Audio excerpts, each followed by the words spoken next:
우리 포항은 철강으로 대한민국의 산업화의 기반을 닦은 도시입니다.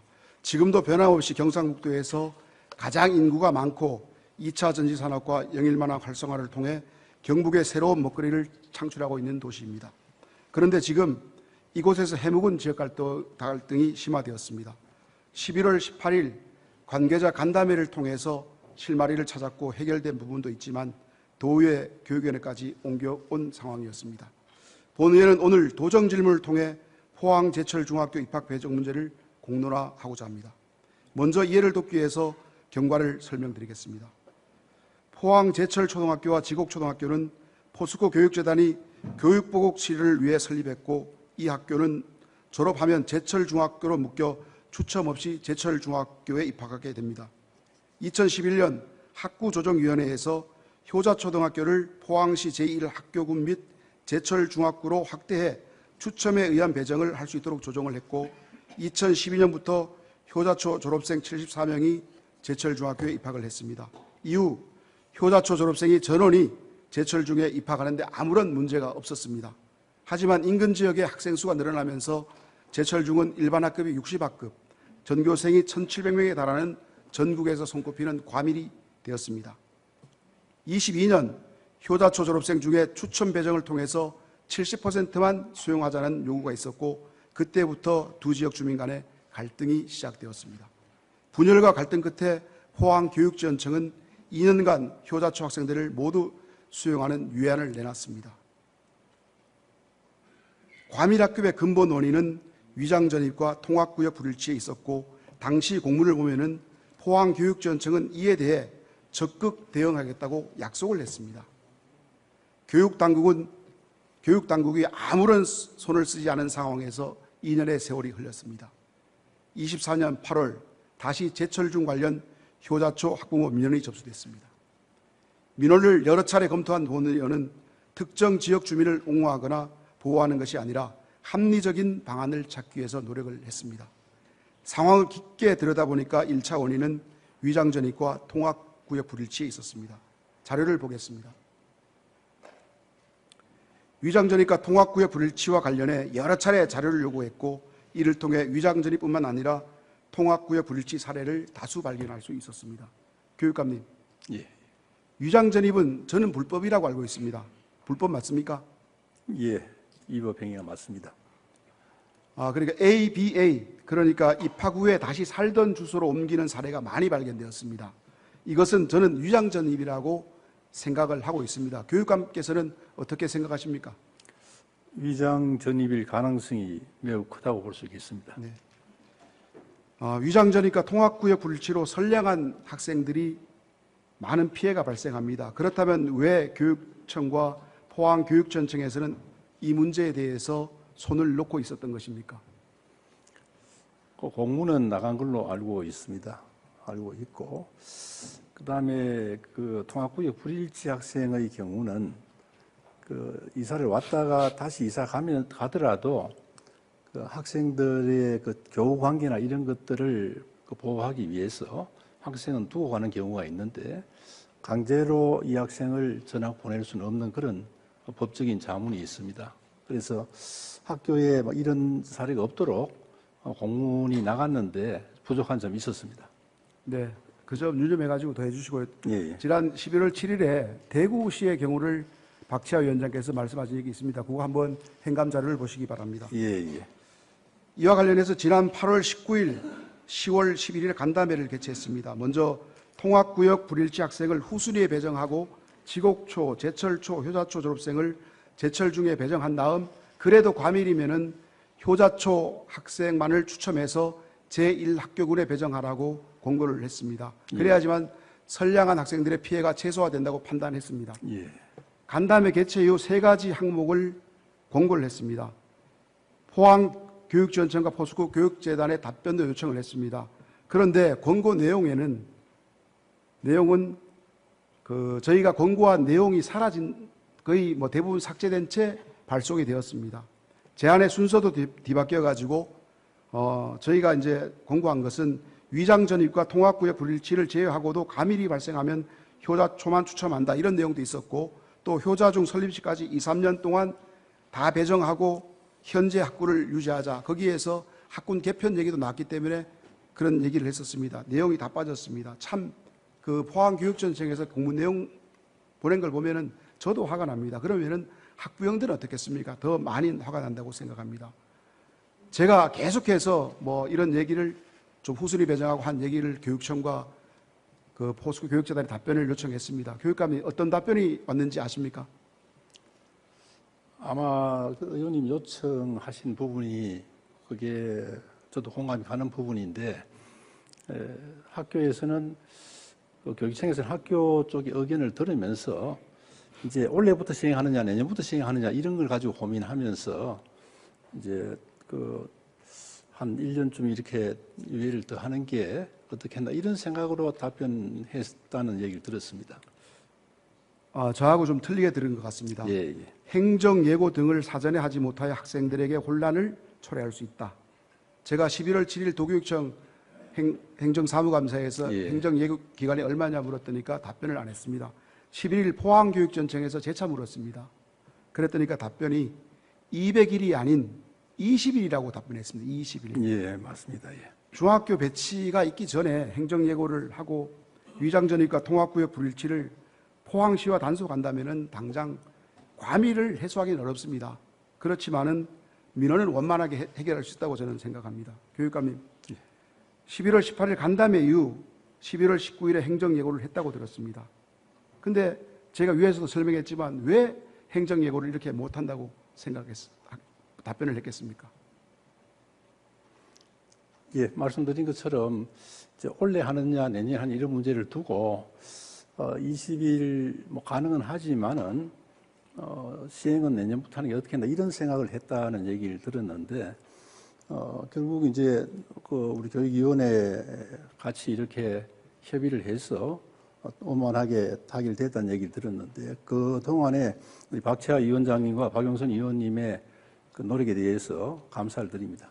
네, 제가 하나 더 주문하고 싶은 것은 적극 행정을 좀 주문드리겠습니다. 예, 예. 포스코 교육재단은 2019년부터 학교 지원금을 많이 대폭 축소해 왔습니다. 또 21년부터는 도교육청이 포스코 교육재단 산하초등학교에 전액을 지원하고 있습니다. 조례도 제가 개정을 했습니다. 예. 그러나 다수의 포항 시민들과 지국에 사시는 많은 분들께서 아직도 포스코에서 예산 전액을 지원하는 것으로 잘못 알고 있는 느낌을 받았습니다. 예. 교육감님, 도교육청에서 100% 예산 지원한 거 맞죠? 예, 거기 뭐 학생들 돈을 받지 않는 사립이기 때문에 네. 지원을 하고 있습니다. 또 목적 사업비 보조금도 최근 5년간 두 학교에는 261억 원이 지원되었습니다. 교육감님, 재단 출연금이 줄고 도교육청이 예산 전액을 지원하고 있는데 이 학교의 운영 주체는 누구라 생각하십니까? 예, 뭐 주체는 지금 학교 법인으로 되어 있지만은 뭐 교육감의 지도 감독을 받는 걸로 되어 있습니다. 네, 맞습니다. 예. 그런데 문제는 지금부터 시작합니다. 포항교육전청의 억지 공문을 외부로 유출되면서 그때부터 모든 사태가 확산되고 원망이 교육위원회에 쏟아지기 시작합니다. 지난 11월 11일 포항교육전청 행정사무감사 당일입니다. 때 아닌 근조화환을 내걸고 교육위원 전원에게 비방하는 문자와 카톡을 보냈습니다. 왜 이런 문제들이 발생했겠습니까? 정치권에서 막말, 선동, 괴담 정치를 해서 거짓말이 드러나도 사과 한 번 없는 것이 대한민국 정치 현실입니다. 자라나는 우리 아이들은 무엇을 배우겠습니까? 교육감님, 내 아이 학습권을 위해서 불법을 저지르는 어른들 때문에 선량한 아이들이 피해를 보고 있습니다. 이것을 그냥 두고 보는 것이 공정한 교육이라 생각하십니까? 시정해 나가도록 하겠습니다. 네. 끝으로 자료를 하나 더 보겠습니다. 이것은 포항시 장량동 소재 일부 초등학교의 중학교 진학도입니다. 제 지역구이기도 합니다. 장량동에는 7개의 초등학교가 있고 장량동에 있는 중학교 2개를 포함해서 10개 중학교에 추첨을 통해 진학합니다. 7만이 넘는 장량동의 달랑 중학교는 2개뿐입니다. 그래서 집에서 먼 곳으로 다니고 있습니다. 집 앞에 있는 중학교에 보내달라는 민원이 쏟아집니다. 저는 설득을 했습니다. 교육감님, 이번 제철중학교 사태를 보면서 저와 박채하 위원장께 쏟아졌던 비난은 11월 18일 간담회에서 대부분 해소되었습니다. 저는 욕을 먹어도 좋습니다. 그러나 장양 주민은 피해가 없어야 하지 않겠습니까? 그러니 우리 장양동 아이들이 희망하면 장양동에 있는 중학교에 전원 갈 수 있도록 조치해 주기를 간곡히 부탁을 드리겠습니다. 들어가셔도 되겠습니다.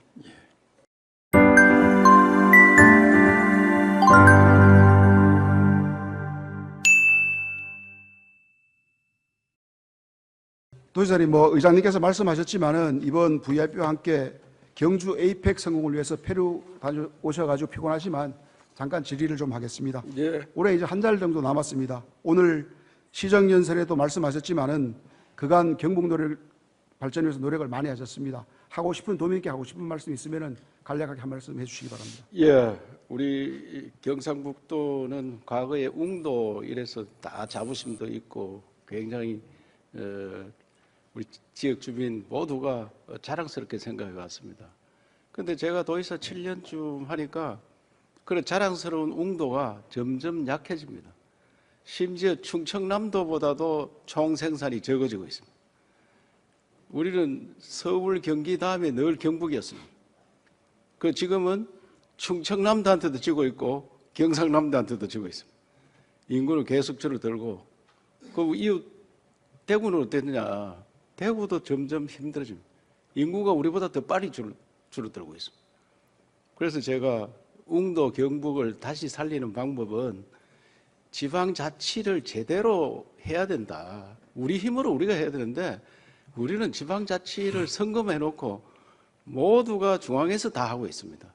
여러 차례 말씀드렸는데 우리 스스로도 못 느끼고 공무원들도 잘 못 느끼고 있고 선거직에 있는 분들도 다 이게 무슨 차이가 있느냐. 5천 년 동안 중앙집권제 하다 보니까 그게 하는 게 당연하다 생각.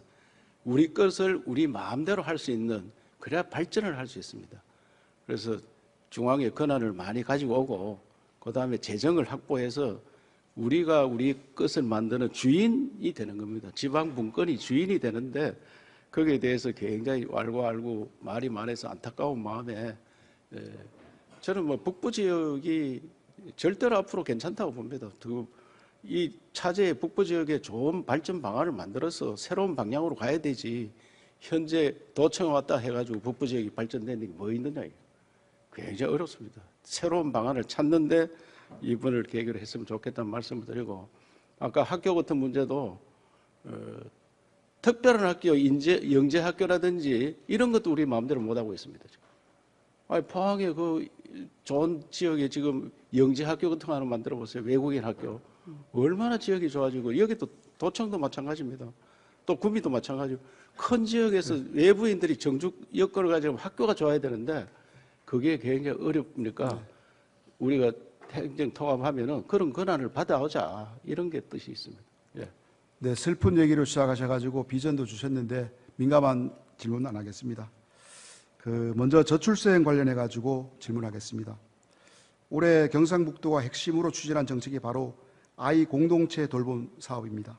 당초 아이 공동 돌봄 사업은 지역과 함께 아이를 키우자는 취지로 시작됐고 본 의원도 경상북도 아이 돌봄 공동체 지원 조례 일부 개정 조례안을 통해서 올해 10개 시범 사업을 했고 내년에 22개로 확대한다는 보고를 받았습니다. 특히 인요한 국회의원은 종교시설을 활용한 아동돌봄 활용에 관한 법률 토론회에서 경상북도 덕분에 법률안 마련을 앞당겼다는 발언도 한 바 있습니다. 이렇게 써 올린 아이 공동체 돌봄이 K보듬 6천의 싹을 틔웠습니다. 질문하겠습니다. K보듬 6천, 저도 이번 도정 질문을 준비하면서 알았는데요. 아이 육아 천국의 줄임말 맞습니까? 예. K란 말을 국정감사 때도 K란 말을 많이 쓰니까 K가 무슨 뜻이냐. 저는 이제 경상북도에서 만드는 것이 코리아 전국으로 갈 수 있다. 그래서 K란 말을 썼는데 K 보듬는단 말은 돌봐준다, 보호해준다 이런 공동체의 뜻이 있기 때문에 6천이란 말은 육아 천국이 6천인데 시간으로 따지니까 한 6,000시간 1년에 봐주더라고요. 1년 365일 24시간씩 하니까 잠자는 시간 그 빼고 나니까 한 6,000시간을 우리가 아기를 봐줍니다. 그래서 K보듬 6천 이 도민들께서도 앞으로 K보험 6천은 육아를 천국을 해서 봐준다. 이렇게 이해를 했으면 좋겠습니다. 예. 김밥 천국 김천하고 비슷하네, 그죠? 대박 났죠, 그죠? 예, 예. 그 지사님께서는 올해 10월 경산 1호점을 시작으로 연내 30개소를 오픈하겠다고 말씀을 하셨습니다. 지금까지 추진 사항은 어떻게 되는지 간략하게 말씀해 주시기 바랍니다. 현재 유형별로 해서 43개가 문을 열었고요. 앞으로 한 10개 더 해서 53개를 금년 내에 문을 열려고 합니다. 그래서 시군에서 앞다퉈서 생각보다 시군에서 더 적극적으로 하고 그때 도의원님께서 돈을 200억을 주셨는데 그 돈을 이름 없이 하기 때문에 원하는 데 다 지원을 하고 있습니다. 그래서 도의원님들도 자기 원하는 지역에 지금 많이 활용하는 걸로 알고 있습니다. 그래서 내년에는 이거보다 훨씬 확대되도록 해가 시군이 원하는 데는 다 할 수 있도록 그렇게 하려 합니다. 예. 네. 지사님, 시정연설에서 일론 머스크 말씀을 하셨는데요. 일론 머스크가 최근에 세계 경제에 대한 이야기를 하신 것을 들어보셨을 겁니다. 세계 경제의 심각한 위험 요인은 인구 붕괴라고 하고 특히 대한민국 인구가 3분의 1로 줄어들 것이다 라고 콕 집어서 전망했습니다. 지금과 같이 경상북도가 중심이 되어서 세계 인구 붕괴를 막고 대한민국의 미래를 이끌어 나가야 할 것입니다. 아울러 저출생과 함께 고령화 문제도 우리 사회가 함께 풀어 나가야 될 과제라고 생각합니다. 우리 경상북도 내의 노인 인구 비율은 2024년 9월 기준 25.6%로 전국 2위입니다. 의성, 청도, 영덕, 청송은 고령화 비율이 전국에서도 손가락 안에 꼽힙니다. 고령화는 우리 눈앞에 닥친 현실이기도 합니다. 경상북도가 선제적으로 대안을 찾아가야 합니다. 다른 지자체도 많은 노력을 하고 있습니다. 서울 마포구의 경우 전국 최초로 효도 숙식 경로당을 지어서 저렴한 비용으로 숙식과 생활이 가능한 거주 공간으로 제공하고 있습니다.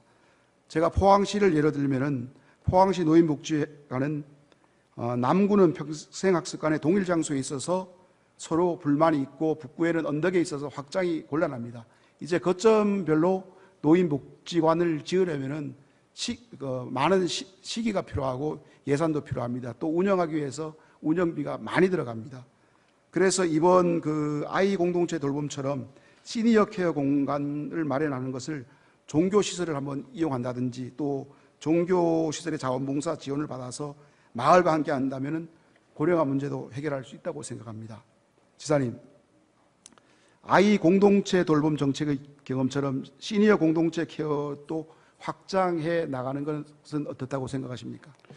예, 아주 좋은 질문을 주셨습니다. 지금 아기는 태어나지 않아서 걱정이고 노인은 수가 많아서 더 걱정인데 노인 천국을 만들어야지 대한민국이 행복한 나라로 갑니다. 우리나라는 평균 수명이 84세입니다. 세계에서 거의 1, 2등입니다. 세계 가장 오래 사는 나라는 일본이고 그다음에 이탈리아 우리입니다. 5천만 넘는 나라는 그 정도 수준이고 거의 한 살 차이, 거의 비슷하게 84세, 85세에 있습니다 지금. 그런데 우리나라는 골골 10년이 있습니다. 골골 10년. 병원에서 아파서 10년 동안 계시는 경우가 많습니다. 이것을 어떻게 하면 더 건강하게 오래 살도록 하느냐. 그래서 저는 노인 돌봄에 있어서 우선에 연세가 많은 어른들이 혼자 집에서 식사를 하니까 식사가 제대로 안 됩니다. 그래서 노인들을 돌보는 식단을 많이 합니다. 행복밥상이라 해서 노인들을 돌보는 밥상. 저는 그것뿐만 아니라 대한민국 이제 1인 가정이 40%고 2인 가정까지 하면 60%가 넘습니다. 그래서 1인, 2인 가정이 집에서 밥에 먹으면 밥값이 더 많이 듭니다. 사 먹는 것보다는. 그래서 싸게 사 먹을 수 있는 공동체 식사를 하는 방안을 찾고 특히 연세 많은 어른들은 시골 같은 데서는 경로당 행복 선생님을 우리가 동원했습니다. 지금 그게 굉장히 지사님, 잘 돌아가는데 거기에도 식사를 같이 할 수 있도록. 예, 지사님, 예. 그 방향 말고 경로당도 하지만은 노인복지관은 강의라든지 물론 평생학습할 수 있는 공간입니다. 그래서 그런 부분도 좀 확장해 나가자. 의원님께서 말씀하신 복지관에 레크레이션도 하고 선생님들이 가서 할 수 있는 그것도 확장해서 좀 행복하게 노년을 보낼 수 있도록 제도를 강구하겠습니다. 네. 그 무료급 식소에 가보면 한 30, 40% 정도의 어르신들은 혼자 밥 먹기 싫어서 오신 분들이 많습니다. 지사님 들어가셔도 좋습니다. 예.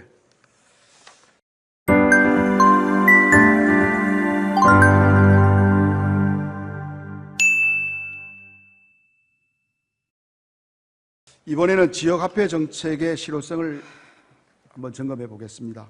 지역화폐는 소상공인과 지역경제 활성화를 위해 가지고 2018년도 도입되었습니다. 도입 당시 지역화폐 예산은 3,714억이었습니다. 또 2020년 전체 30조 원 규모로 발행이 되었습니다. 지역화폐 예산은 행정안전부가 시도로 국비를 배정하면 시도가 국비 매칭 재원을 확보해 유지하고 있습니다. 경북 22개 시군 역시 지역화폐를 발행하고 있으며 24년 기준 855억 원의 예산이 투입되었습니다. 제가 2021년 도정질문에서도 지적한 바 있습니다만 당초 기대했던 전통시장과 골목상권의 활성화 효과는 미미하고 오히려 보조금 지급 손실 등 세금 먹는 하마로 전락을 했습니다. 경북 시군별 지역화폐 업종별 사용처를 확인한 결과 지역화폐를 가장 많이 사용하는 업종이 1순위가 음식점, 2순위가 학원, 병원 등으로 특정 업종에 치중되었습니다.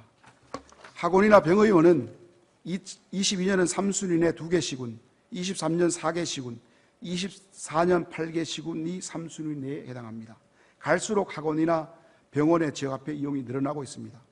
학원비 결제에 집중되는 것은 지역화폐의 본래 목적과 다른 방향으로 활용되고 있다고 저는 생각을 합니다. 지역화폐를 일상적인 소비보다는 큰 금액의 고정 지출에 활용하고 있습니다. 학원비 결제에 지역화폐를 사용함으로써 얻는 할인 혜택은 가게에는 도움이 될 수 있지만은 소상공인과 전통시장 활성화에는 본래 목적과 거리가 좀 많이 있습니다.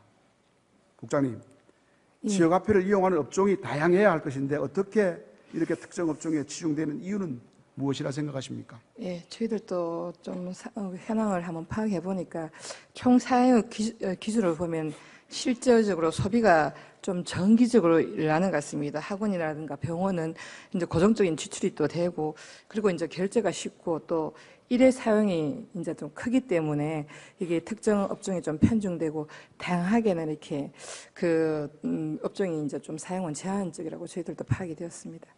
예. 전통시장 본래 목적으로 돌아갈 수 있도록 해주시고요. 예. 또 현금 깡이라는 심각한 사례도 있습니다. 물론 우리 지역화폐는 아니지만은 얼마 전 국감에서 온누리 상품권에 대한 문제도 드러났습니다. 영상 잠깐 보시겠습니다. 대구 한 전통시장에 위치한 마늘가게입니다. 자그마한 점포에 이따금씩 손님이 보입니다. 이 가게 올해 온누리 상품권 월평균 매출은 약 63억 원. 전통시장 마늘가게가 성심당의 매출보다 높은 이유가 바로 현금 깡이었습니다. 우리 추석에 온누리 상품권 1인당 구매한도 아십니까? 예. 얼마였습니까? 200만 원입니다. 그죠? 예. 200만 원 장 볼 수는 없지 않습니까? 예. 이것을 뭐 한 30만 원 해가지고 많은 사람들이 사서 서로 혜택을 누려야 되는데 이런 정책도 국가에 잘못됐으니까 좀 건의 좀 하셔가지고 개선했으면 좋겠습니다. 예, 알겠습니다. 우리 지역화폐도 카드 깡 할 수 있습니다. 또 문제는 특정 지역만 사용하기 때문에 지역 제한이 소비자들에게 지역화폐를 더 낮은 가격으로 현금화하는 현금깡 시장이 형성된다고도 봅니다. 화면을 한번 보십시오. 지역화폐를 사기 위해서 비 오는 날도 오픈을 하는 모습입니다. 마음만 먹으면은 가족이나 지인 명의로 여러 장의 카드를 발급받아서 현금으로 몰래 환전하거나 모바일에서 선물하기로 현금과 맞교환하는 사례도 있습니다. 이러한 지역화폐 이용 실태를 보면 소상공인의 매출로 이전되기보다는 소비자의 할인 수단으로 전략하고 있어서 지역 경제를 살리는 데 긍정적인 영향이 저는 미미하다고 생각을 합니다. 지역화폐는 법정화폐와 1:1 교환이 가능하고 예산을 투입하여 구매 혜택을 주고 있습니다. 이는 지역경제 활성화에 치중한 결과입니다. 최근 들어 지역화폐의 폐단을 줄이고 지역 공동체 강화 수단으로 활용하려는 다양한 정책들이 논의가 되고 있습니다. 우리 경북도에서도 지역화폐의 건전한 유통 질서를 확립하고 지역 공동체 강화 및 지역경제 활성화를 위하여 지역화폐 활용을 개선해야 할 것입니다. 국장님, 예.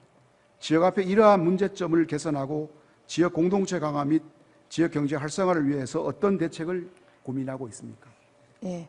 사실은 저희들이 좀 부정유통 문제가 있어가지고 저희들도 우리 경북도에서도 이 실질적으로는 부정유통이 가장 문제가 주류더라고요. 그래서 저희들이 이제 카드나 충전식 카드나 모바일 또 발행을 또 지금 굉장히 권장하고 주류는 좀 줄이고, 그리고 주류형 또 가맹점주에 대해서는 그 매달 좀 정산할 수 있도록 저희들이 이제 안내도 하고 독려도 합니다.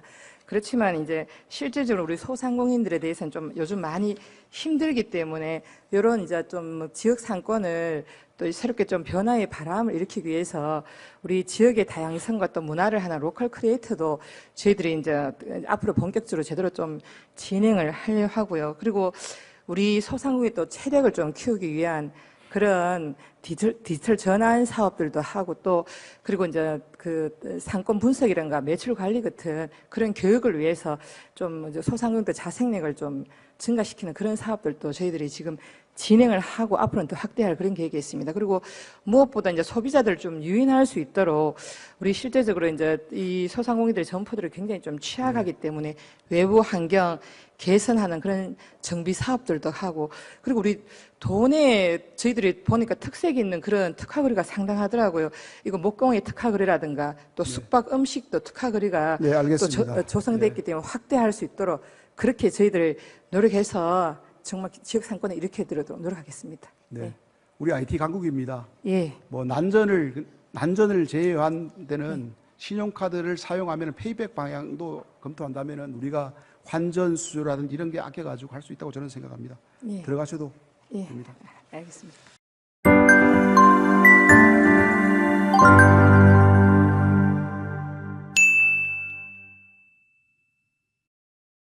경상북도와 우리 시군별 부채 현황을 잠깐 보겠습니다. 우리 대한민국의 국가 채무는 1,196조 원으로 규모가 매우 크지만은 경상북도 부채는 1조 6천억입니다. 광역 시도 중에서 14위로 아직까지는 건전합니다. 그렇지만 미리 대비해야 됩니다. 또 22개 시군 중에 인구가 가장 많은 포항과 구미가 제일 높고 규모가 작은 칠곡, 영주, 문경도 높습니다. 실장님. 네. 각 지역의 부채가 늘어나는 원인도 있을 것입니다. 그렇지만은 이 폭을 줄이기 위해서 또 앞으로 발생할 수 있는 리스크를 줄이기 위해서 경상북도에서는 어떻게 관리해야 되는지에 대해서 방향을 좀 말씀해 주시기 바랍니다. 네, 기본적인 관리의 책임이나 방향도 중요하지만 의원님께서 이제 부채라는 표현으로 물으셨고 수치를 말씀하셨는데 이게 공공분야, 행정분야의 부채는 흔히 민간에서 보시는 통상적인 자금을 빌리는 그런 부채 채무의 의미와는 다릅니다. 말씀하신 대로 저희가 23년 결산 기준으로 1조 6,811억 원의 부채가 있지만 이 부채의 거의 90% 가까이는 소위 시군의 자금을 빌려주는 지역 자금 채권의 개념이고 23년 결산 기준으로 보면 순수한 의미에서 저희 도가 민간이나 금융에서 자금을 빌리는 순수 차입금의 그런 재원은 부채는 사실 없는 상황입니다. 그렇다 손치더라도 행정적으로 관리하는 그러한 부채로 관리하는 성격의 규모도 말씀하신 대로 전국 17개 시도 중에 저희가 그 14번째로 이게 가장 낮은 그룹에 속하는 그런 상황이라서 최대한 나름대로 이제 건전한 상황임을 특별히 좀 말씀을 드리고요. 시군의 상황도 지금 5개 시군을 예시를 해주셨습니다만은 다른 그 나머지 그 17개 시군에는 채무가 거의 없는 그런 상태라서 시군 재정도 채무 분야에서는 부채 분야에서는 전국 시군 평균 대비 제가 양호하다고 건전한 말씀을 편입니다. 드렸고 네네. 앞으로 이런 그 다시도처럼 가지 말자고 미연에 그 방지하자고 대책을 좀 말씀해 달라 했습니다. 네, 그 부분에서 저희들이 이제 지역개발 채권이나 이런 부분에서 기본적인 사업의 타당성 심사하는 체계, 그리고 행안부가 공동 운영하는 지방채 발행 기준의 심사나 평가 체계를 조금 더 강화하도록 그리고 하겠습니다. 심사하실 때 네. 시군에서 많은 건물들을 짓고 있습니다. 뭐 체육관 이런 네. 것도 좀 정확히 심사하셔가지고 네, 꼭 네. 필요한 곳에만 할 수 있도록 해주십시오. 참고로 지금 시군의 채무의 상당 부분은 이제 하수 관거 사업이나 이런 특수 분야에 쓰여지는데 이후에 말씀하신 건물이나 약간의 투자성 사업에 소요되는 채무 상황이 발생하면 말씀드린 대로 상당히 그 타당성을 면밀히 검토해서 협의하겠습니다.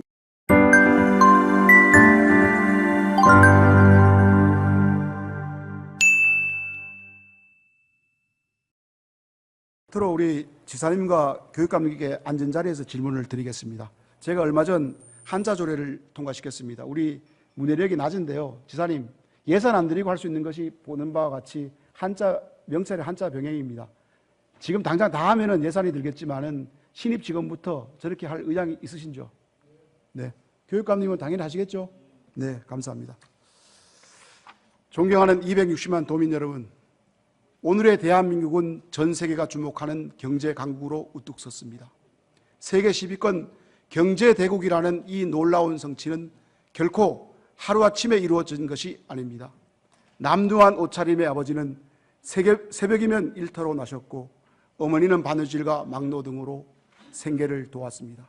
모든 것이 부족했고 희망조차 사치스럽게 느껴지던 시기였지만 우리는 포기하지 않았습니다.